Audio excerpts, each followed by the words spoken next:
అమరావతిని ఏపీ రాజధానిగా గుర్తించడానికి ఇబ్బందులు ఎదురయ్యాయా? కేంద్రమేమైనా మెలిక పెడుతోందా? నిధుల ప్రశ్న తలెత్తుతోందా? వీటన్నిటికీ రాజకీయ విశ్లేషకులు అవును అనే సమాధానం ఇస్తున్నారు. ఇంకో మాటలో చెప్పాలంటే చంద్రబాబుకు కేంద్రం బిగ్ షాక్ ఇచ్చిందంటున్నారు. అదేంటో ఈ ప్రత్యేక కథనంలో చూద్దాం. 2014 నుంచి ఏపీ రాజధానిగా అమరావతిని గుర్తించాలని రాష్ట్ర ప్రభుత్వం పంపిన సిఫార్సులను కేంద్రం వెనక్కు పంపినట్లు విశ్వసనీయ వర్గాల సమాచారం. 2014 నుంచి అమరావతిని రాజధానిగా గుర్తిస్తే చట్టపరమైన సమస్యలు వస్తాయని కేంద్రం పేర్కొన్నట్లు తెలుస్తోంది. 2024ను పరిగణలోకి తీసుకుంటే నిధులు ఖర్చు చేసిన విషయంపై న్యాయపరమైన చిక్కులు తలెత్తే అవకాశం ఉందని చెప్పినట్లు సమాచారం. ఈ క్రమంలో సహేతుకమైన సూచనలతో మరోసారి నోటిఫికేషన్తో రావాలని కేంద్రం ఏపీ పంపిన నోటిఫికేషన్ను వెనక్కి పంపిందని అధికారిక వర్గాల ద్వారా తెలుస్తోంది. నోటిఫికేషన్ ఫైల్ వెనక్కు రావడంతో న్యాయపరమైన చిక్కులను తొలగించుకునే పనిలో కూటమి ప్రభుత్వం ఉన్నట్లు ఢిల్లీ వర్గాల సమాచారం. కూటమి ప్రభుత్వం పరిస్థితి ఇప్పుడు ముందు నుయ్యి వెనక గొయ్యి అన్న చందంగా మారింది. అమరావతి రాజధాని బిల్లుపై కేంద్రం రాష్ట్ర ప్రభుత్వానికి పలు ప్రశ్నలు సంధించినట్లు తెలుస్తోంది.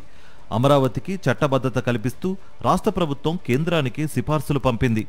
రాష్ట్రం ఏర్పడిన నాటి నుంచే అమరావతిని రాజధానిగా గుర్తించాలని చంద్రబాబు సర్కార్ కేంద్రాన్ని కోరింది.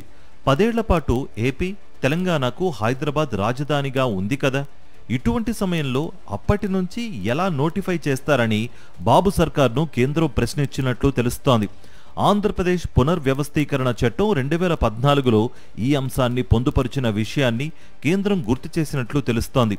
ఈ నేపథ్యంలో ఇది సాధ్యం కాదని రాష్ట్ర ప్రభుత్వానికి కేంద్రం తేల్చి చెప్పినట్లుగా సమాచారం. 2024 నుంచి రాజధానిగా అమరావతికి చట్టబద్ధత కల్పించాలని రాష్ట్ర ప్రభుత్వం కోరగా దీనిపై కూడా కేంద్రం తీవ్ర అభ్యంతరాలు వ్యక్తం చేసినట్లు తెలుస్తోంది. కాగా విభజన చట్టంలోని సెక్షన్ 5లో రాజధానికి సంబంధించిన అంశాలను కేంద్రం పొందుపరిచింది.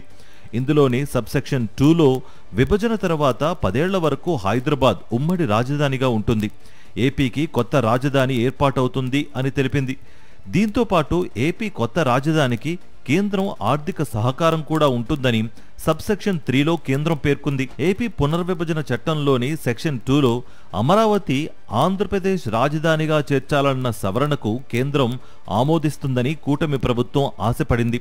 కేంద్రం ఆమోదించి వెంటనే ప్రస్తుతం జరుగుతున్న శీతాకాల పార్లమెంట్ సమావేశాల్లో ఈ బిల్లును ప్రవేశపెట్టనున్నట్టు ఇటీవల కేంద్ర సహాయ మంత్రి పెమ్మసాని చంద్రశేఖర్ కూడా తెలిపారు. అయితే రాష్ట్ర ప్రభుత్వం చేసిన సిఫార్సులపై కేంద్రం అసంతృప్తి వ్యక్తం చేయడం, న్యాయపరమైన చిక్కులు లేకుండా సజావుగా ఉండే బిల్లు ఆమోదం పొందుతుందని కేంద్రం సూచించినట్లుగా తెలుస్తోంది. దీంతో పార్లమెంట్ సమావేశాల్లో రాజధాని బిల్లుకు ఆమోదం లభిస్తుందని ఆశపడ్డ కూటమి నేతలకు చేదు అనుభవం ఎదురైందని చెప్పవచ్చు.